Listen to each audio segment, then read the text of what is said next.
मैं डॉक्टर सुषमा शर्मा रामायण के एक महत्वपूर्ण विषय पर आपसे बात करने के लिए प्रस्तुत हूँ। प्रायः लोगों के मन में एक शंका उभरती है, एक प्रश्न उठता है कि राम मांसाहारी थे या शाकाहारी। वॉज राम अ वेजिटेरियन और नॉन वेजिटेरियन? सत्य तो ये है, तथ्य ये है कि रामायण में राम आदि के भोजन विषयक रुचि अरुचि आदि का संकेत हमें प्रायः नहीं के बराबर मिलता है। लेकिन जो भी थोड़े बहुत छुटपुट संकेत हमें मिलते हैं वो इस बात को पुष्ट करते हैं कि राम मांसाहारी नहीं थे, बल्कि संपूर्णतया विशुद्ध रूपेण वो शाकाहारी थे। सबसे पहला प्रसंग जो हमें इस विषय में मिलता है, जब राम पिता की आज्ञा पाकर वनवास जाने के लिए तैयार हैं, तब सीता उनके साथ जाने की अनुमति उनसे मांगती हैं और कहती हैं कि मैं किसी भी प्रकार का कष्ट आपको नहीं होने दूंगी। आप जो कुछ भी मुझे ला करके देंगे खाने के लिए, उसे ही खा करके मैं निश्चिंत रहूंगी। पत्रम मूलम फलम च स्वल्पम अपि वा यदि बहु दास्यसि त्वम। जो कुछ भी थोड़ा बहुत पत्र मूल फल आप ला करके देंगे, मैं उसे ही खाऊंगी। यदि मांसाहारी होती तो वन में जा रही थी।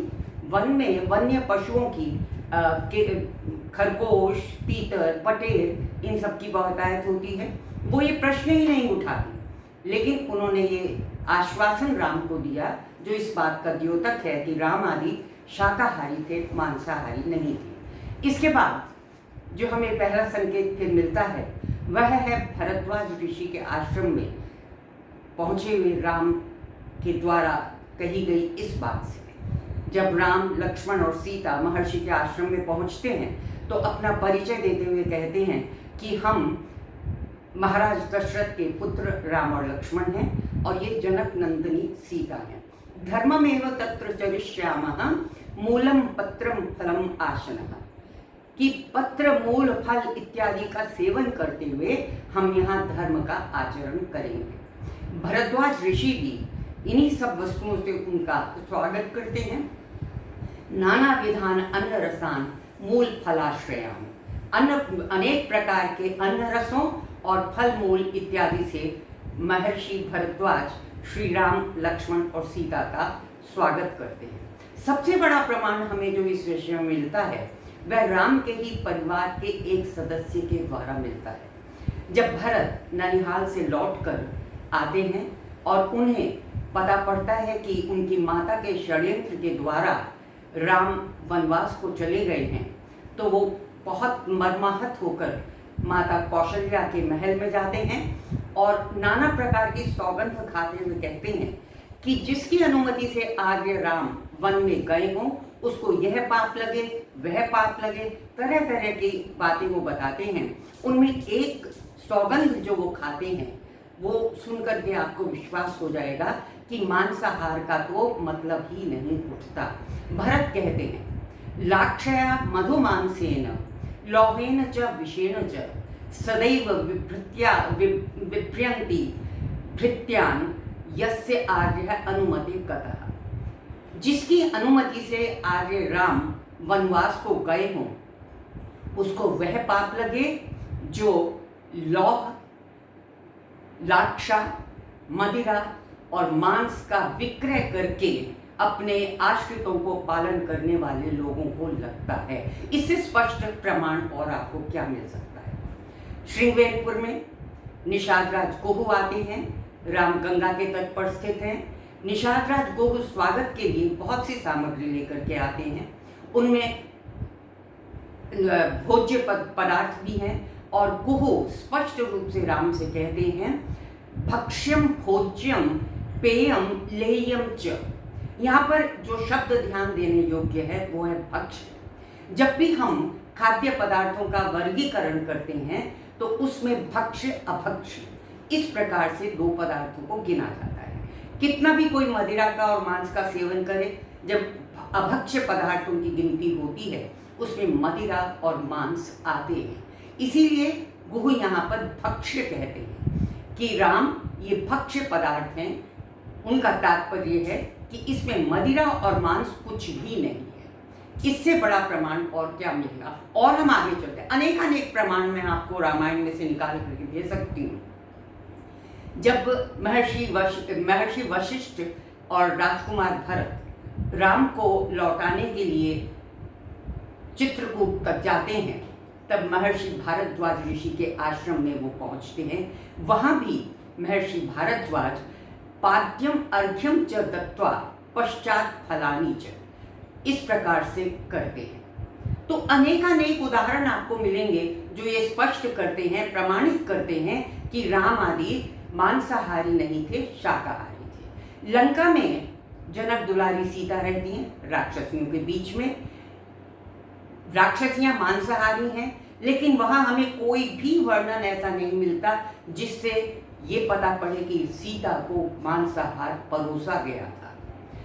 कुछ लोगों का मत है कि स्वर्णमिक का आखेट करने के लिए जो राम गए थे, उसका उद्देश्य था मृग को मार करके उसके मांस को खाना। तो जब रामायण पढ़ी ही नहीं तो ये गलत धारणा तो उत्पन्न होगी ही। वहाँ उस संदर्भ में कहीं भी मृग को मार करके मांस खाने की बात नहीं कही गई है, बल्कि सीता तो अपने मनोरंजन के लिए उस मृग को पकड़ना चाहती है। इस बात की हम चर्चा फिर पुनः आगे करेंगे।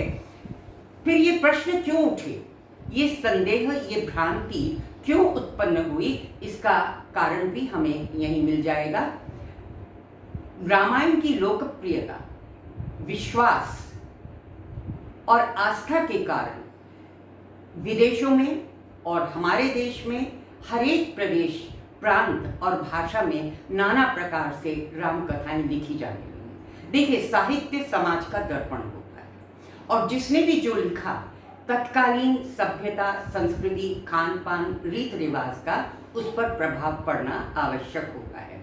इसलिए हो सकता है कि कुछ जो स्थानीय भाषाओं में लिखा गया हो उसमें कहीं कुछ ऐसा संकेत मिल गया हो, लेकिन रामायण के पश्चात भी महाभारत के वन पर्व में, रामोपाख्यान में और रघुवंश में, जो कि बड़ा महत्वपूर्ण ग्रंथ है, उसमें उत्तर रामचरित में, महावीर चरित में, उसके पश्चात हम आधुनिक युग में देखते हैं गोस्वामी तुलसीदास रचित रामचरितमानस में कहीं भी राम आदि के मांसाहार करने का हमें संकेत नहीं मिलता है, उल्लेख नहीं मिलता है।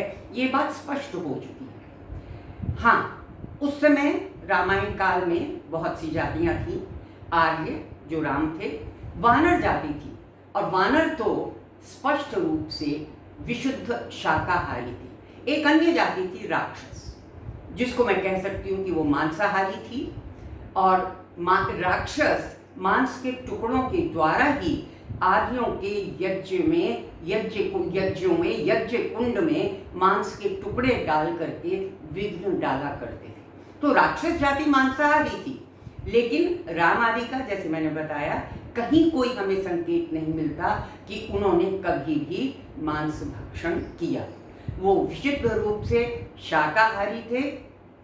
अनेकानेक प्रमाण संपूर्ण रामायण में हमें यत्र तत्र सर्वत्र मिल जाते हैं। इसलिए जो काम, जो कृत्य कभी राम ने किया ही नहीं, उसका आरोप राम के ऊपर लगाना नितांत अनुचित है,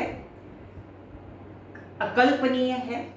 उसके बारे में हमें सोचना भी नहीं चाहिए। निश्चित रूप से राम जो कृपा निधान है, वो पशुवध जैसा काम करेंगे नहीं। हाँ, आखेट करना तो क्षत्रिय का स्वाभाविक कर्म है, उसको मांसाहार के साथ जोड़ना भी अनुपयुक्त होगा। जय श्री राम।